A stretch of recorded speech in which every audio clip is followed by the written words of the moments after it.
What is happening, everyone? Hope you're having a fantastic day. Just wanted to hop on here and talk just a few minutes. I just got done finishing reading a book by Arnold Schwarzenegger, the Be Useful, the 7 Tools for Life.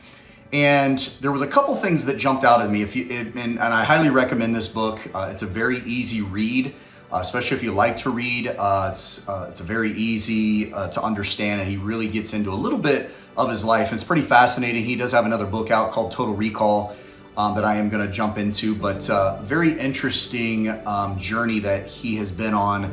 Obviously, a lot of you know him as being a movie star, a bodybuilder, but came from another country, had a dream to come to the United States, and really obviously became the forefront really of bodybuilding in the United States.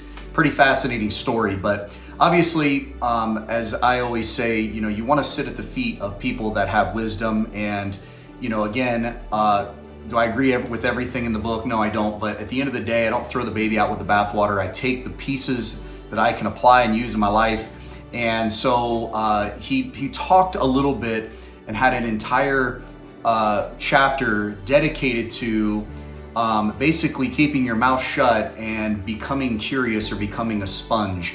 And I thought that was very interesting. And I've done videos in the past about being a teachable and being willing to learn. But, it's interesting that I think, especially in today's age where a lot of people show up to the table and they are very opinionated, they have ideas of things that they think are right and so on and so forth. And if you truly want to be successful in life, you really have to understand the reason that we have one mouth and 2 ears is because God intended us to listen twice as much as we speak. And a lot of times it's important that when you're sitting next to someone, and it doesn't matter who it is, that you're curious, that you ask questions, that you can learn from people around you, learn from a grandfather that maybe had been married for 50 years. Somebody that's been married for 50 years, they probably have some wisdom in regards to marriage, has some wisdom regarding relationships. Being curious in that and not just coming at it like, well, this is a new dispensation, this is a new time, this is, completely different. No, there's probably some things that you can learn from him on how he handled situations being married for 50 years, because it's just not common for people to make it 50 years in marriage these days. And so there's probably some wisdom. Does it mean he was 100% happy and that, all this and that? No, the point is that he made something work. He was able to turn a relationship and a long relationship with his wife and have some success with it. And so I would be curious in that situation. I'd ask questions, and when you came across this type of situation, what did you do?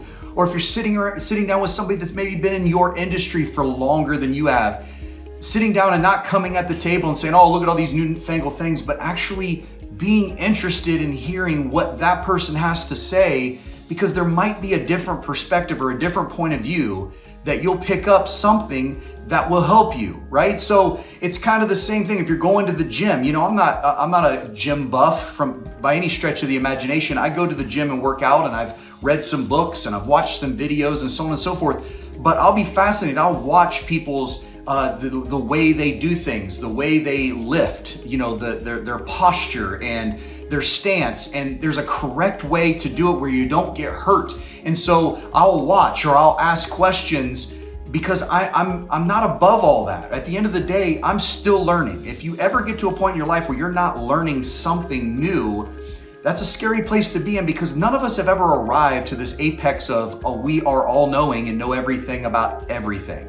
At the end of the day, you never ever want to lose that curiosity. You never ever want to lose that ability to soak up like a sponge those things around you that you can learn about in life. It doesn't matter if you're in the kitchen and somebody's doing something a certain way. Ask questions as to why they do that. Maybe it's not your way of doing it. Maybe it's a silly way of doing it, but maybe understanding why that person is doing it the way they're doing it. Or maybe you watch somebody on YouTube that records videos a certain way. Maybe ask them, why do you record your videos this way? Or why do you do this? Or why do you do that? Instead of being critical or being, oh, that's silly or whatever, there's always a purpose. There's always a method to the madness, right?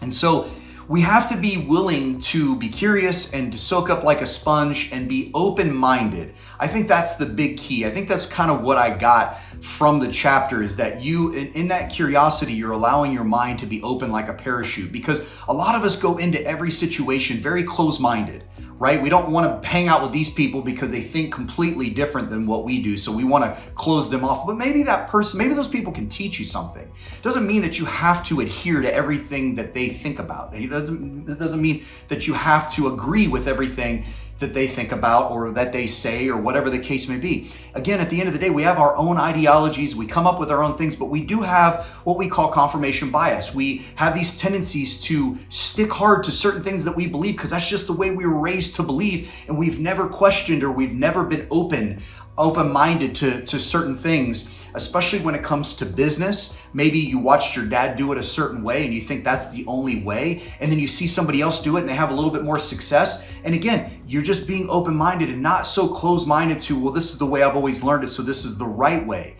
Well, maybe it's just a way. Maybe it's not the right way. Maybe it's just a way. Maybe there's another way. You know, as I remember a great friend of mine, Bob Torse, used to talk about, there's multiple ways to get to California, right? You can get on a plane, you can get on a train, you can drive in a car, you can ride a bike. There's more efficient ways. No one wants to walk to California, especially when we have all the technology and the leverage capabilities of getting us there much faster. But walking is a way. It's not the best way, but it is a way. So I want to encourage you to be more curious about things around you and around people in your life, and be always learning, always, asking the right questions in order to stimulate the mind to look at things from a different point of view, a different perspective. Because there is a different perspective than the way you're looking at it, and it doesn't make your way wrong and someone else's way right or vice versa. It's just a different perspective. It's just a different way of looking at it. When you get in arguments with folks, you immediately clam up or become defensive, but that person's seeing it from a completely different viewpoint than you are, and it doesn't make them wrong and you right or vice versa. It just means a different perspective. Maybe instead of getting angry or defensive, maybe asking questions and saying, why do you feel that way? Or why do you see it that way? Or what brought you to that conclusion? Maybe would be with that curiousness would allow you to be more open-minded and to be open to other possibilities in life, especially in your relationships, in your business, in your personal development, so on and so forth. I mean, think about it. We thought, there's only one way. Tony Robbins is the only way we can get motivated. Well, we'd be so close-minded to every other speaker out there. And there's thousands of other speakers that I've learned from, and Tony's great, but there's a lot of other great speakers and writers out there that I've learned a tremendous amount from. And if I was closed-minded and said I'm not willing to learn because this is the way I understand it, then I would lose out on some of that opportunity. Think about this, and I'm wrapping up. When the Wright brothers figured out how to fly, most people thought they were nuts. They were crazy. I mean, now that we think about it, it's like, how in the world did we ever operate in this life without being able to jump in a plane and fly 1,000, 2,000, 3,000 miles? And how did that even operate? Well, there were people that thought the Wright brothers were crazy. They literally thought they had lost their minds. So that idea was first rejected, and then it was laughed at and scoffed at, and then eventually it was accepted and it became the way of thinking. But a lot of those people were just so close-minded by the possibility. Don't be so close-minded by the possibility of what you are capable of doing as an individual. Be curious, be a sponge, soak it up. Hope that's been helpful to you. Again, I recommend this book, be useful. Arnold Schwarzenegger. Check it out. Till next time, bye for now.